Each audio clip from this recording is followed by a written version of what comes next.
Hello student, welcome to life hacks. आज के video में अपन बात करने वाले हैं कि एक एग्जामिनर आपकी आंसर शीट को कैसे चेक करता है। ठीक है, एक एग्जामिनर आपकी आंसर शीट चेक करते टाइम उसके दिमाग में या वो किन चीजों को मेजरमेंट में लेके आता है जिससे आपको मैक्सिमम नंबर वो दे पाए। ठीक है, तो अपन उन चीजों के ऊपर बात करेंगे कि आप अपनी आंसर शीट में वो चीजें ज्यादा हाईलाइट कर पाओ जिससे एग्जामिनर के पॉइंट ऑफ व्यू से वो चीजें हाईलाइट हो पाए।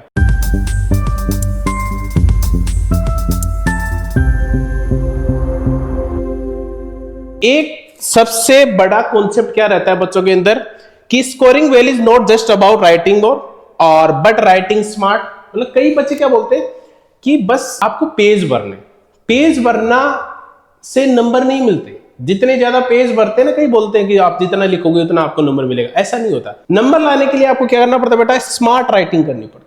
राइटिंग स्मार्ट लिखना पड़ता है। एक आंसर को स्मार्ट तरीके से आपको रिटर्न करना पड़ता है। ऐसा नहीं कि मैं कुछ भी बेतुका लिख रहा हूं जिसका कोई सिरताल नहीं है। एक क्या करते हैं बच्चे, सबसे बड़ी गलती ये करते हैं कि आपको आंसर प्रॉपर आ रहा है लेकिन आप प्रॉपर उसको रिटर्न में नहीं दे पा रहे हो, एक प्रॉपर अरेंजमेंट में नहीं दे पा रहे हो, जिससे क्या होता है एग्जामिनर पे गलत इफेक्ट पड़ेगा उसका और आपके नंबर, आपको वो क्वेश्चन आते हुए भी आपको नंबर उसमें कम देखने को मिलेंगे। तो उन्हीं चीजों के बारे में इस वीडियो के अंदर अपन आज बात करने वाले हैं कि ऐसी कौन कौन से पॉइंट हैं जिनको अपने को ध्यान रखना है और अपनी आंसर शीट में आंसर लिखते टाइम उन गलतियों को नहीं करना है।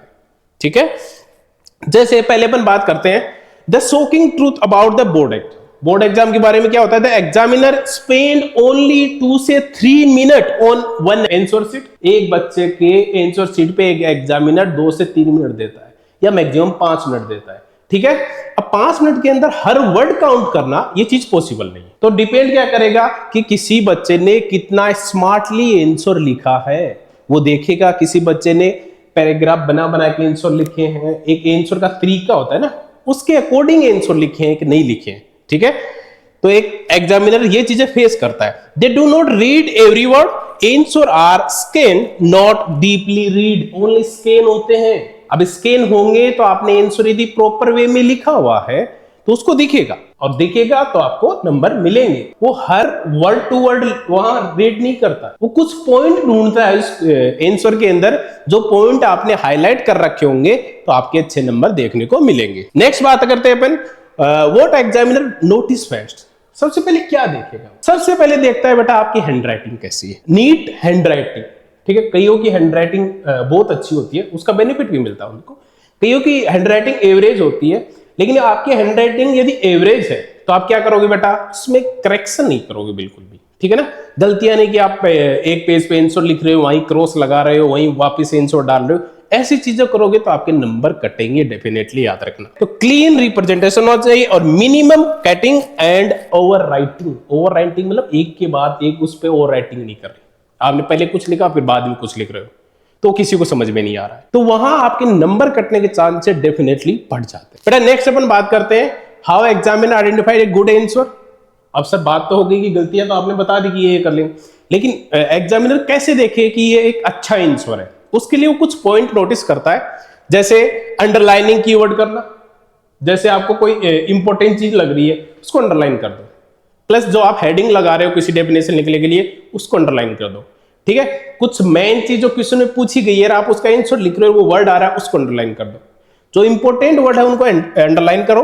And heading make answer easy to check, और हेडिंग डालनी चाहिए, फिर पैराग्राफ अपना स्टार्ट करना चाहिए ताकि उसको पता रहे कि आप किसकी डेफिनेशन कहां डाल रहे हो। ओके, एंड स्ट्रक्चर आंसर होना चाहिए, स्कोर हायर। स्ट्रक्चर आंसर का मतलब है, जैसे मैं बात करता हूं फिजिक्स के अंदर कोई न्यूमेरिकल आ गया आपके पास, ठीक है, तो क्या करोगे? सबसे पहले न्यूमेरिकल आया, सबसे पहले लिखोगे गिवन, क्या क्या दिया हुआ है, फिर लिखोगे फाइंड, फिर उसके बाद आएगा बेटा फॉर्मूला में फिर वैल्यू पुट करोगे, कैलकुलेशन निकालोगे, फिर आएगा आपका आंसर। ठीक है, तो ये स्टेप हो गई। फाइंड करना, पहले ऊपर लिखोगे गिवन के बाद लिखोगे आप क्या फाइंड करना है, उसके बाद फॉर्मूला आ गया, फॉर्मूले के बाद कैलकुलेशन आ गई, कैलकुलेशन के बाद फाइनल आंसर आया, और फाइनल आंसर में भी यूनिट उसके साथ होनी चाहिए। ठीक है, तो ये एक स्टेप होती है, स्टेप वाइज आपको नंबर मिलते हैं क्वेश्चंस के। हर स्टेप अपने आप में इंपॉर्टेंट है, एक भी स्टेप मिस करोगे आपके नंबर कटेंगे। आपने फॉर्मूला लिखा सीधा कैलकुलेशन किया तो एग्जामिनर सोचता है इसको फॉर्मूला ही नहीं आता तो कैलकुलेशन कैसे करता है। तो इन चीजों को आपको स्पेशल ध्यान रखना है। प्लस यदि फॉर्मूला लिख के आपके कैलकुलेशन में बाई चांस कोई मिस्टेक हो रही है तो भी आपको नंबर मिलेंगे, क्योंकि आपने तरीके से क्या किया है, आंसर लिखा है और कैलकुलेशन में मिस्टेक हुई है तो उसके अकॉर्डिंग ही नंबर कटेंगे, आपके पूरे नंबर नहीं काटेगा एग्जामिनर। ठीक है, तो आप स्टेप वाइज चलना होता है आपको। एक स्ट्रक्चर होती है हर क्वेश्चन की, जैसे कोई थ्योरेटिकल क्वेश्चन आया है उसमें सबसे पहले क्या डालोगे, उसकी डेफिनेशन डालोगे, फिर उसका पैराग्राफ चेंज करके अंडरलाइन करते हुए हर लाइन के बारे में लिखते हुए, प्लस उसमें डायग्राम बनाते हुए अच्छे से सुंदर सा डायग्राम बनाओगे, तो हर चीजें डालोगे। ऐसे नहीं कि आप 2 लाइन लिखिए डायग्राम भी नहीं बनाया ऐसे ही छोड़ दिए, तो आपके डेफिनेटली 1 नंबर कटेंगे। नेक्स्ट में तो अपन बात करने वाले हैं कॉमन मिस्टेक। आप क्या क्या गलतियां करते हो? सबसे ज्यादा गलतियां बच्चे क्या करते हैं रिटन लॉन्ग पैराग्राफ, बहुत लंबा लिखने में लगे हुए। ठीक है, क्योंकि अब मेरे दोस्त ने बोल दिया कि लंबा जितना ज्यादा लिखूंगा उतना नंबर आएंगे, लेकिन ये नहीं होता है। ओके, क्योंकि उसको टाइम नहीं है वो चीज पढ़ने के लिए, वो मेन चीजें ढूंढता है, वो उसमें नहीं मिलेंगी तो वो सोचेगा कि आपने बकवास लिखा है। सिंपल सी बात। Note underline important terms, important underline किया नहीं किया तो उसको हाईलाइट ही नहीं अंडरलाइन कर रखा है, तो एग्जामिनर उनको हाईलाइट कर देता है और उसको पता चल जाता है कि इस बच्चे को ये इसका आंसर अच्छे से आता है, इसलिए आपको नंबर दे देता है। स्किपिंग डायग्राम नहीं बना रहे, क्योंकि कई बार क्या होता है कोई बच्चे बहुत ज्यादा होशियार होते हैं ना, उनके प्रॉब्लम रहती है वो आंसर नहीं लिख पाते, तो इस चीज का ध्यान रखना पड़ेगा आपको। यदि आपको अच्छे नंबर चाहिए तो डायग्राम भी बनाना पड़ेगा, यूनिट्स भी साथ रखनी पड़ेंगी, डेफिनेशन भी लिखनी पड़ेगी, अंडरलाइन भी करना। And ignoring the language of the question की लैंग्वेज के अकॉर्डिंग आंसर नहीं लिखना। जैसे क्वेश्चन में कुछ पूछ रहा है आप बता कुछ रहे हो, ओम्स लॉ पूछ रहा है आप ओम्स लॉ बता रहे हो। ठीक है, तो लैंग्वेज के अकॉर्डिंग चलना है। क्वेश्चन में पहले क्या पूछा है, उसके बाद क्या पूछा है और उसके बाद क्या पूछा है, उसके अकॉर्डिंग ही आपको आंसर देने होते हैं, उसके स्टेप के अकॉर्डिंग। नेक्स्ट में तो अपन बात करते हैं व्हाट टॉपर डू डिफरेंटली, मतलब टॉपर ऐसा क्या करते हैं कि उनके नंबर नहीं करते। क्या करते हैं बेटा, पॉइंट वाइज आंसर लिखते हैं, हर पॉइंट बना के आंसर लिखते हैं। तो पॉइंट वाइज यदि तुम आंसर डालोगे तो आपके डेफिनेटली नंबर ज्यादा आने के चांसेस बढ़ जाते हैं। Second, clean diagram, clear diagram होगा, क्लीन होगा, डायग्राम देखेगा तो सुंदर लगेगा, कोई उसमें करेक्शन नहीं होता है, बार बार वो आंसर काटना वाटना कट वट कुछ भी नहीं उसके अंदर। एंड प्रॉपर स्पेसिंग मतलब एक जो आंसर लिखा उसके बाद 1-2 लाइन छोड़ी, उसके बाद दूसरा आंसर लिखा है, डायग्राम बना रहे उसके लिए प्रॉपर उसके बाद स्पेस दिया, उसको प्रॉपर वे में आंसर लिखा हुआ होता है। ओके, नेक्स्ट बात करें अपन short and relevant content. Short and relevant मतलब जो जितना पूछा है उतना ही लिखा है, ऐसे नहीं कि उसमें बस कुछ लिखने में लगा हो कि मेरे को बस पेज कंप्लीट करने, इतने पेज भर के चलना है तभी नंबर आए। शॉर्ट लिखो एंड रिलेवेंट, जो क्वेश्चन ने पूछा उसके रिलेवेंट उसमें आंसर देना है। नेक्स्ट अपन बात करते हैं golden rule of the score higher in the board exam. ऐसे कौन से पॉइंट है जिनका ध्यान रख के अपन बोर्ड में मैक्सिमम नंबर ला सकते हैं। इसमें सबसे पहला आता है आप रिप्रेजेंट कैसे कर रहे हो वहां पे।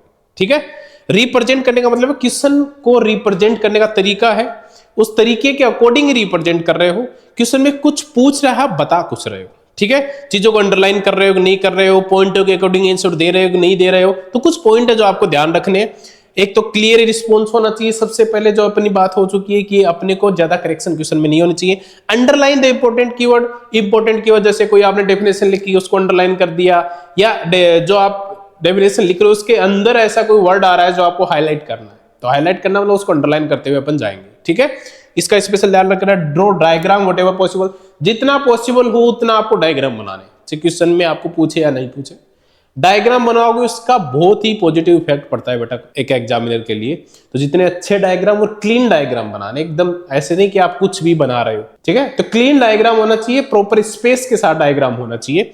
नेक्स्ट अपन बात करते हैं right in points not paragraph. किसी भी क्वेश्चन का आंसर पॉइंट बना के लिखना है, 1 2 3 पॉइंट बना के लिखोगे, न कि एक पैराग्राफ छाप के आ जाओगे। पॉइंट बना के लिखोगे तो उसको ये पता चलेगा कि इस टॉपिक के बारे में आपको इतने 10 पॉइंट या 15 पॉइंट जितने भी निकाल लो, 5 पॉइंट 6 पॉइंट इतने पॉइंटों के आपको नॉलेज है। पैराग्राफ बना रहे हो इसका मतलब आप एक ही पॉइंट को घूम फिरा के लिख रहे हो। ठीक है ना, ये एग्जामिनर का साइकोलॉजी होती है उस time. Follow the exact wording of the questions. अब देखो कई बार क्या होता है, आपने एक क्वेश्चन पढ़ा और उसका आंसर छाप रहे हो, पूछा है आपको कुछ रहा बताओ और कुछ रहे हो, उसने एक में भी ऐसा ध्यान दे लिया तो वो सोचेगा आपने सारे क्वेश्चंस के साथ यही किया। तो क्वेश्चन में जो पूछा है ना उसके अकॉर्डिंग आंसर देना ना, उतना ही आंसर देना है, फालतू की बकवास वहां नहीं लिखनी है। क्योंकि फालतू की बकवास लिखोगे तो वो सोचेगा कि आप और स्मार्ट बनने की कोशिश कर रहे हो, सिंपल सी बात हुई है, तो वो वहां आपको पॉजिटिव इफेक्ट नहीं देके जाए। तो क्वेश्चन के अकॉर्डिंग चलो, स्टेप वाइज जैसे क्वेश्चन ने पूछा उस स्टेप वाइज आंसर डालोगे, अंडरलाइन करते हुए चलोगे, ज्यादा से ज्यादा डायग्राम बनाओगे ताकि आपको एक पॉजिटिव इफेक्ट मिल पाए, उस चीज का मैक्सिमम नंबर मिल पाए। तो ये कुछ तरीके थे जिसमें अपन बोर्ड के अंदर मैक्सिमम मार्क्स लेके आ सकते हैं। इसके लिए आपको स्मार्ट राइटिंग करनी पड़ेगी और क्लियर रिप्रेजेंटेशन या रिस्पॉन्स देना पड़ेगा किसी भी आंसर क्वेश्चंस का। एक अच्छा आंसर आपको रिप्रेजेंट करना पड़ेगा जिसके अंदर मिनिमम या 0 करेक्शन हो, ठीक है। तो आपको क्या मिलेगा बेटा, हायर स्कोर मिलेगा बोर्ड एग्जाम के अंदर। अगर आप ऐसे ही वीडियो देखना चाहते हो तो आप कमेंट करके बता सकते हो कि हम नेक्स्ट वीडियो किस टॉपिक पे बताएं। Thank you.